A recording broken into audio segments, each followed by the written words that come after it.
Les Fables de La Fontaine, volume 2.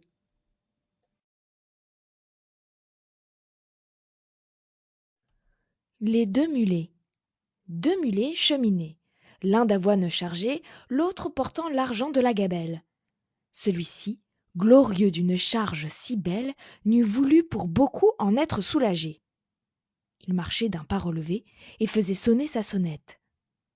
Quand l'ennemi se présentant, comme il en voulait à l'argent, sur le mulet du fisc une troupe se jette, le saisit au frein et l'arrête. Le mulet, en se défendant, se sent percer de coups. Il gémit, il soupire. « Est-ce donc là, dit-il, ce qu'on m'avait promis?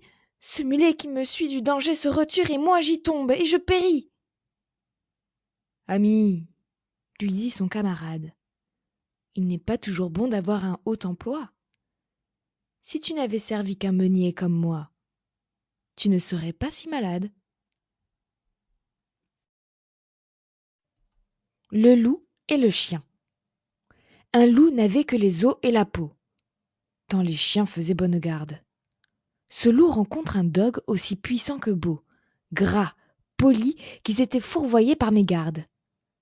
L'attaquer, le mettre en quartier, sire loup l'eût fait volontiers. Mais il fallait livrer bataille, et le matin était de taille à se défendre hardiment. Le loup donc l'aborde humblement, entre en propos, et lui fait compliment sur son embonpoint, qu'il admire. « Il ne tiendra qu'à vous, beau sire, d'être aussi gras que moi, » lui repartit le chien. « Quittez les bois, vous ferez bien. Vos pareils sont misérables, cancres, hères, et pauvres diables dont la condition est de mourir de faim. Car quoi? Rien d'assuré, point de franche-lippée tout à la pointe de l'épée. Suivez-moi, vous aurez un bien meilleur destin. » Le loup reprit. « Que me faudra-t-il faire? »« Presque rien, dit le chien. Donner la chasse aux gens portant bâton et mendiants, flatter ceux du logis à son maître complaire, moyennant quoi votre salaire sera force relief de toutes les façons. Eau de poulet, eau de pigeon, sans parler de maintes caresses. » Le loup déjà se forge une félicité qui le fait pleurer de tendresse. Chemin faisant, il vit le col du chien, pelé. « Qu'est-ce là ?» lui dit-il. « Rien. »« Quoi, rien? Peu de choses. »« Mais encore ?»« Le collier dont je suis attaché de ce que vous voyez est peut-être la cause. »« Attaché ?» dit le loup. « Vous ne courez donc pas où vous voulez ? » ?»« Pas toujours, mais qu'importe. Il importe si bien que tous vos repas, je ne veux en aucune sorte et ne voudrais pas même à ce prix un trésor. » Cela dit, maître loup s'enfuit et court encore.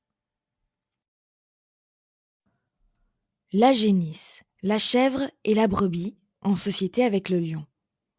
La génisse, la chèvre et leur sœur la brebis, avec un fier lion, seigneur du voisinage, firent société, dit-on, au temps jadis, et mirent en commun le gain et le dommage. Dans les lacs de la chèvre, un cerf se trouva pris. Vers ses associés, aussitôt elle envoie. Eux venus, le lion par ses ongles compta, et dit : « Nous sommes 4 à partager la proie. » Puis, en ôtant de part, le cerf il dépeça. Prit pour lui la première en qualité de sire. « Elle doit être à moi, dit-il, et la raison, c'est que je m'appelle Lion. » À cela, l'on n'a rien à dire. « La seconde, par droit, me doit échoir encore. Ce droit, vous le savez, c'est le droit du plus fort. Comme le plus vaillant, je prétends la troisième. Si quelqu'une de vous touche à la quatrième, je l'étranglerai tout d'abord. » La besace. Jupiter dit un jour : « Que tout ce qui respire s'en vienne comparaître aux pieds de ma grandeur. Si dans son composé quelqu'un trouve à redire, il peut le déclarer sans peur, je mettrai remède à la chose. Venez, singe, parlez le premier, et pour cause. » Voyez ces animaux. Faites comparaison de leur beauté avec les vôtres. Êtes-vous satisfait? Moi? Dit-il. Pourquoi non? N'ai-je pas 4 pieds aussi bien que les autres? Mon portrait jusqu'ici m'a rien reproché. Mais pour mon frère l'ours, on ne l'a qu'ébauché, hein. Jamais, s'il me veut croire, il ne se fera peindre. L'ours, venant là-dessus, on crut qu'il s'allait plaindre. Tant s'en faut. De sa forme, il se loua très fort, glossa sur l'éléphant, dit qu'on pourrait encore ajouter à sa queue, ôter à ses oreilles, que c'était une masse informe et sans beauté. L'éléphant étant écouté, tout sage qu'il était, dit des choses pareilles. Il jugea qu'à son appétit, Dame Baleine était trop grosse. Dame Fourmi trouva le ciron trop petit, se croyant pour elle un colosse. Jupin les renvoya, s'étant censurés tous, du reste content d'eux. Mais parmi les plus fous, notre espèce excella, car tout ce que nous sommes, lynx envers nos pareils, et taupe envers nous nous pardonnons tout, et rien aux autres hommes. On se voit d'un autre œil qu'on ne voit son prochain. Le fabricateur souverain nous créa bésaciers, tout de même manière, tant ceux du passé que du temps d'aujourd'hui. Il fit pour nos défauts la poche de derrière, et celle de devant pour les défauts d'autrui. Le rat des villes et le rat des champs. Autrefois, le rat de ville invita le rat des champs d'une façon fort civile à des reliefs d'ortolans. Sur un tapis de Turquie, le couvert se trouva mis. Je laisse à penser la vie que firent ces deux amis.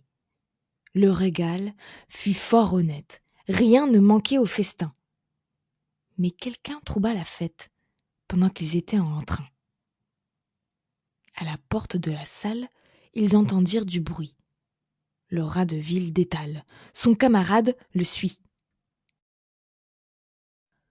Le bruit cesse, on se retire. Rat en campagne aussitôt, et le citadin de dire: achevons tout notre euro. C'est assez, dit le rustique. Demain vous viendrez chez moi. Ce n'est pas que je me pique de tous vos festins de roi, mais rien ne vient m'interrompre. Je mange tout à loisir. Adieu donc. Fille du plaisir que la crainte peut corrompre. Les voleurs et l'âne. Pour un âne enlevé, 2 voleurs se battaient. L'un voulait le garder, l'autre le voulait vendre. Tandis que coup de poing trotté et que nos champions songeaient à se défendre, arrive un 3e larron qui saisit maître Aliboron. L'âne, c'est quelquefois une pauvre province.